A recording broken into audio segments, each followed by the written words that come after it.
কেদিল রে লতার গাছে, কেদিল রে লতার গাছে, বড় বড় কেদিল রে মৌসাকেতে এত মিষ্টি মধু, কেদিল রে পাখির কণ্ঠ, কেদিল রে পাখির কণ্ঠ, এত মিষ্টি মধুর গান। চিন্তা করে দেখো মানব, এসব কিছু মহান আল্লাহ তাআলার দান।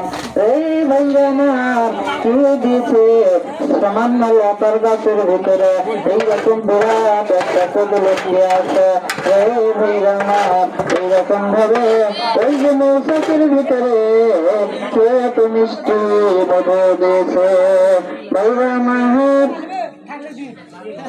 ওই যে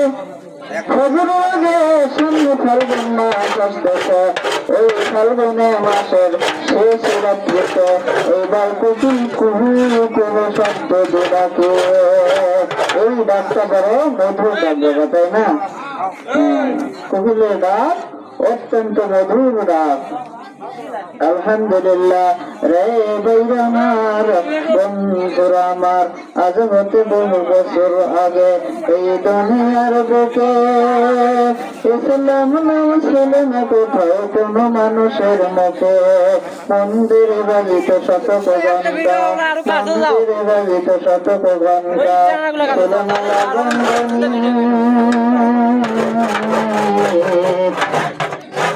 মন্দির বাজিত শতক ঘণ্টা, সুরময়া বন্ধনী।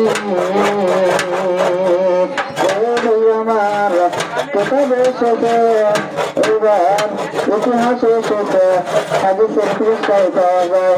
আমরা 1200 বছর পূর্বে পৃথিবীতে মুসলমান ছিলাম না, আমরা ছিলাম হিন্দু, বৌদ্ধ, ইহুদি, খ্রিস্টান।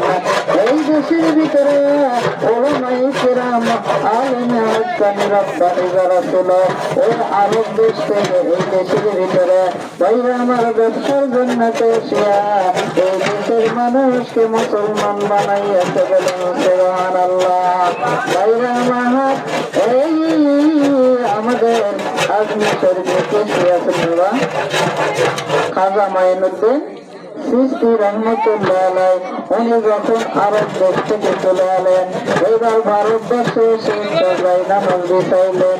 যাই নামাজ বিছাইয়া ওনার একজন সাথী সঙ্গী ছিল, কেননা সাথী সঙ্গী ছাড়া পথ চলা ঠিক নয়।